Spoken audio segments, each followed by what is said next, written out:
Welcome to This Explainer. Today, we're cracking open a historical mystery that has been gathering dust and, honestly, fueling a ton of suspicion for decades. Deep inside the Swiss Federal Archive sits a collection of intelligence files wrapped in absolute secrecy.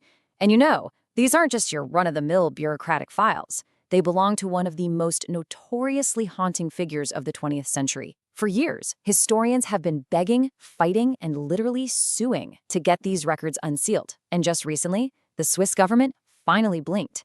We're going to look at what is actually inside this secret vault, how this massive legal breakthrough happened, and what it could mean for our entire understanding of post-World War II history. Okay, let's dive into this, because the original timeline is where the shock really sets in. The year 2071. Just let that sink in for a second. That was the year the Swiss authorities originally set for when the public could finally see these documents. We're talking about events that took place more than 60 years ago, and the government wanted to keep the lid on them for another half-century. They officially cited national security and the protection of extended family. But come on, when a democratic government locks away historical intelligence for that incredibly long, it naturally makes all of us ask, what exactly are they trying to hide? Part 1. The target, Auschwitz's notorious doctor. To understand why these files are so incredibly sensitive, we need to know exactly who they target. To really wrap our heads around the absolute gravity of his crimes, we have to look at this devastating number. An estimated 1.1 million people died at the Auschwitz extermination camp in Nazi-occupied Poland. About 1 million of those victims were Jews. Our target, Josef Mengele, was a Waffen-SS doctor posted at this very camp. And his primary role? Standing on the arrival platform, making split-second, life-or-death selections of who would be sent immediately to the gas chambers and who would be spared for forced labor. That unfathomable cruelty earned him a truly chilling nickname, the Angel of Death. But his selections went way beyond just the gas chambers. Mengele actively pulled prisoners from the crowds, specifically targeting young children and twins to use them as human guinea pigs. He subjected them to deeply sadistic medical experiments before ultimately sending them to their deaths as well. He was, without a doubt, the living embodiment of the Holocaust's darkest horrors. So, how exactly does a guy with that much blood on his hands just walk away? Well, like many fleeing Nazis, he quickly ditched his uniform and adopted a completely false identity. He actually managed to flee Europe for South America in 1949. But here is where a bitter, tragic irony comes into play. Mengele escaped using travel documents issued by the International Committee of the Red Cross. Think about that. These were documents specifically intended to help the thousands of displaced, stateless refugees who had their lives utterly destroyed by the war. Instead, Nazis exploited the entire system. And crucially, Mengele's false papers were issued right at the Swiss consulate in Genoa, Italy. This right here is our first major link to Switzerland. Which brings us to part 2, the Swiss clues, a trail of breadcrumbs. Let's piece this timeline together. It's kind of like a giant puzzle. We know he fled in 1949. We also know for a fact, and this has been public knowledge since the 1980s, that he went on a skiing holiday in the Swiss Alps with his son Rolf in 1956. But 1959 is the real pivot point. That's when an international warrant was finally issued for his arrest. He was officially a globally wanted man. Fast forward to June 1961, Austrian intelligence sends a direct warning to the Swiss, alerting them that Mengele might actually be traveling right there on Swiss territory under an assumed name. Now, here is where it gets really fascinating. Put on your detective hats with me for a second. Right as Austrian intelligence issues their warning in 1961, Mengele's wife applies for permanent residency and rents an apartment in Zurich. Now, wait a minute. The Mengele family possessed immense wealth. They could absolutely afford luxury. Yet Mrs. Mengele rented a flat in a very modest suburb. Why would she do that?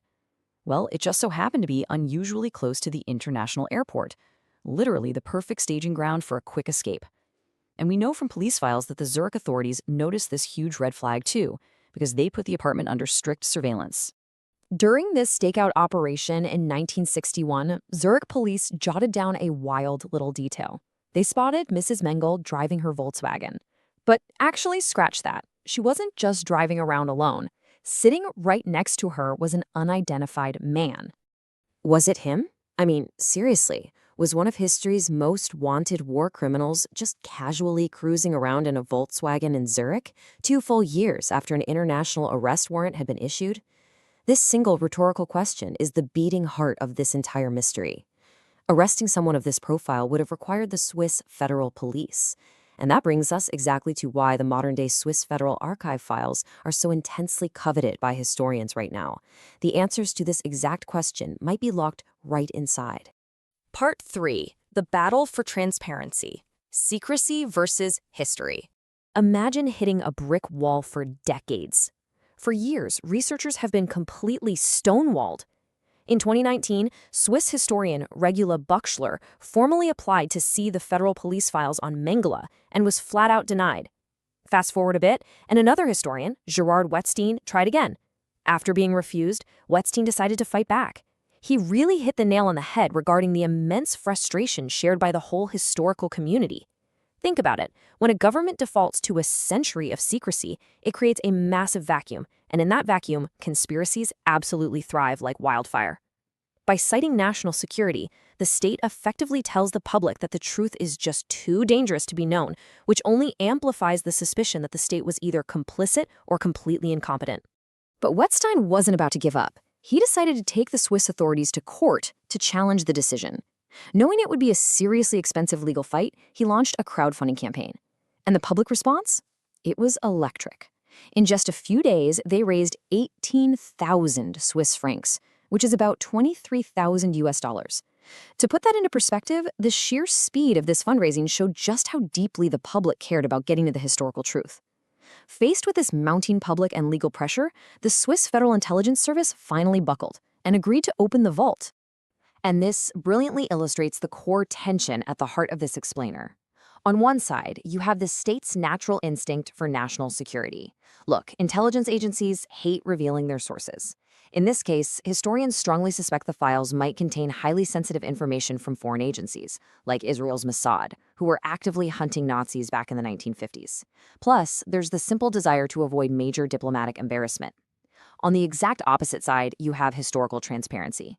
In a functional democracy, the public absolutely has a right to know its own history, to put an end to rumors and to confront its past actions head-on, no matter how shameful they might be. Historian Jakob Tanner frames this perfectly for us. Tanner knows this terrain extremely well. He served on the 1990s Bergenbeer Commission, which examined neutral Switzerland's highly controversial relations with Nazi Germany. So he knows all about the deep historical shame surrounding the turning away of Jewish refugees at the border and Swiss banks secretly holding the wealth of Jewish families who were murdered in the camps. For Tanner, keeping the Mengele files closed isn't just some administrative quirk. It is a fundamental flaw in the democratic process itself. So what's actually going to happen when this vault swings open?